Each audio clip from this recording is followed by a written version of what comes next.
केजरीवाल की जमानत का विरोध करेगी ईडी। जैसा कि ये पहले ही ईडी की तरफ से निर्णय लिया गया था, जमानत के खिलाफ आज हाईकोर्ट जाएगी ईडी। सूत्रों के हवाले से बड़ी जानकारी सामने आ रही है। राउज एवेन्यू कोर्ट के आदेश के खिलाफ याचिका दायर की जाएगी ईडी की तरफ से। तो बड़ी जानकारी, ईडी का अगला कोर्स ऑफ एक्शन, अगला कदम जो है वो यही है कि उच्च अदालत में इस फैसले को चुनौती दिया जाएगा। इस आदेश के खिलाफ याचिका दायर की जाएगी ईडी की तरफ से।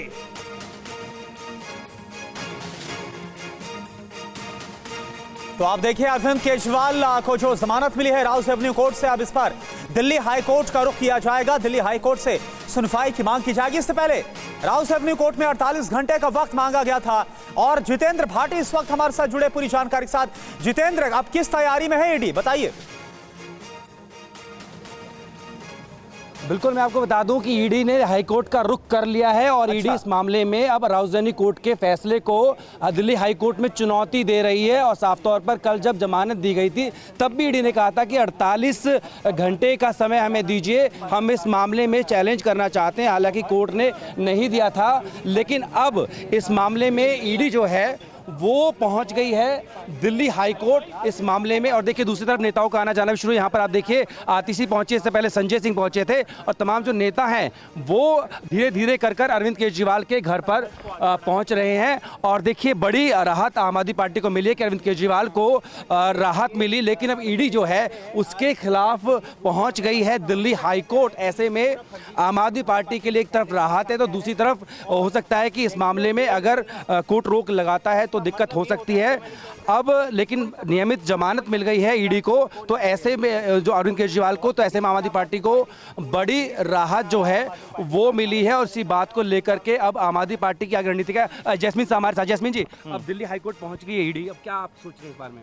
देखिए, वो जितने भी हाथ पैर मार लें, शुरुआत से ये सच्चाई देश के सामने है कि एक पूरा फर्जी मुकदमा है, एक फर्जी केस है। आम आदमी पार्टी को खत्म करने के लिए केजरीवाल जी को जेल में, ताकि वो चुनाव प्रचार न कर पाए, उसी के लिए उनको जेल में डाला था। अब तो कोई चुनाव भी नहीं है, विधानसभा का अगली साल नहीं, तो सच्चाई तो अब बाहर निकल के आ गई। रेगुलर बेल मिलना पीएमएलए के अंदर, इसका मतलब ये है कि कोई तथ्य नहीं मिला कोर्ट को, न्यायालय को अरविंद केजरीवाल जी के खिलाफ। ये सच्चाई की जीत है, ये आम आदमी पार्टी की जीत है और लोकतंत्र की जीत है। जैस्मिन, राउज एवेन्यू कोर्ट ने आपकी दलीलें मान ली, लेकिन हाई कोर्ट से आप क्या उम्मीद करते हैं, क्योंकि वहां ईडी पहुंच गई है? देखिए, हमें देश की कानून व्यवस्था, न्यायालय व्यवस्था के ऊपर पूरा भरोसा है। हम पुरजोर विरोध इनकी जो भी ईडी जाएगी, जहां पे भी जाए, जितने भी हाथ पैर मार ले, अब सच्चाई देश के सामने आ गई है। पूरा फर्जी मुकदमा है, ये ताश के पत्तों की तरह ही गिर जाएगा। बाहर निकलते क्या करेंगे केजरीवाल? सबसे पहले क्या करेंगे बाहर निकलते ही? नहीं, जो है, देखिए, वो देश की लड़ाई पहले भी लड़ते आए थे और आगे भी लड़ते रहेंगे। तो देखिए, आपने सुना। तो देखिए, बिल्कुल जीत, हम देख सकते हैं कि आम आदमी पार्टी के तमाम नेताओं का आत्मविश्वास कितना बढ़ा हुआ है इस अदालती आदेश के बाद से। रामकृपाल जी, लेकिन अब एक सवाल यहां पर यह है कि अरविंद केजरीवाल की जर्नी में ये अदालतों और जेल जाने का चक्कर, जमानत पे बाहर आने की चीजें, ये सब किस तरह से इनके इनका जो पॉलिटिकल डायमेंशन था, जो दिल्ली में इनका जो राजनीतिक आयाम था, उसको प्रभावित करेगा। अब बीजेपी निश्चित तौर पर हमलावर रहेगी ये कहते हुए कि बेल पर छूटे हुए केजरीवाल। रामकृपाल जी, रामकृपाल जी, क्या आप सुन पा रहे? जी जी जी, मेरा प्रश्न आपसे ही था कि बीजेपी बेल पर आए केजरीवाल को भी इशू बनाएगी, क्योंकि सबसे कट्टर ईमानदार पार्टी और लोकपाल से शुरू हुई केजरीवाल की यात्रा अब बेल पर बाहर आए एक नेता के रूप में नजर आ रही है और बीजेपी इसको बार बार सरफेस पे ला रही है दिल्ली की राजनीति में। निश्चित रूप से देखिए, जैसा मैंने कहा, आप पार्टी भी, बीजेपी भी हर तरह का इससे राजनीतिक लाभ लेने की कोशिश करेंगे। लेकिन मेरा एक आश्चर्य, मैं बहुत आश्चर्य में हूं कि आपके प्रवक्ता अभी कह रहे थे ये ट्रायल कोर्ट का निर्णय है। मतलब ऐसे लग रहा है कि जैसे ट्रायल कोर्ट हाई कोर्ट से बड़ा हो गया हो। अरे भाई, इसी मामले में हाई कोर्ट ने बेल रिजेक्ट किया था। तो आप अभी अदालत का अगर आप सम्मान करते हैं तो ट्रायल कोर्ट से लेकर सुप्रीम कोर्ट तक सबका जी, मैं कह रहा हूं, अभी केवल वो बेल पर आए हैं। अब आगे क्या होगा उसका इंतजार कीजिए। लेकिन अभी से इसको सत्य की जीत, और ऐसा लग रहा है जैसे केजरीवाल जी बेदाग रिहा हो गए हो। कृपया इस तरह का भ्रम न फैलाएं। आपके मनीष जी उतने ही ईमानदार, आप कल तक कह रहे थे वो भी जेल के अंदर है, सत्येंद्र जैन किसी और मामले में जेल के अंदर है।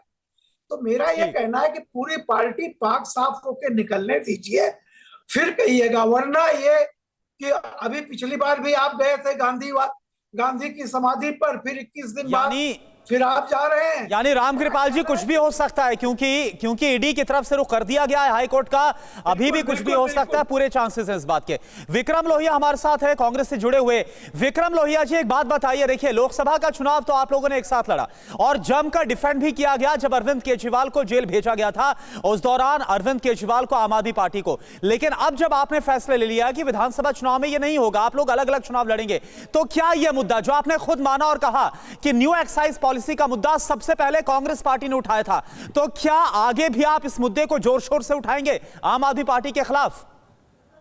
देखिए, हमने पहले ही ये लिखकर पॉलिसी का विरोध किया था और हमने ये भी कहा था कि उस समय के उपराज्यपाल साहब की भूमिका की भी जांच होनी चाहिए। उन्होंने ये लिखकर पॉलिसी क्यों पास होने दी? जिस प्रकार से इनकी विदेश जाने की फाइलों को रोका जाता था, इनकी ट्रांसफर पोस्टिंग की फाइलों को रोका जाता था, तो उपराज्यपाल साहब ने लिखकर पॉलिसी की फाइल को क्यों पास किया? हमने उनकी भूमिका के लिए भी ये जांच का विषय हमने ये मांग की थी। हमने ये भी कहा था कि भारतीय जनता पार्टी ने सोम डिस्टिलरी कंपनी जिसको टेंडर दिया गया था उससे करोड़ों रुपए का चंदा क्यों लिया गया? मैं कहना चाहता हूं कि ठीक है, लिखकर पॉलिसी का मुद्दा हमने उठाया, आज इनको बेल मिली है, बेल मिलना एक पार्ट ऑफ द केस है, उसको बेल मिलती है, आगे उसको फेस करेंगे।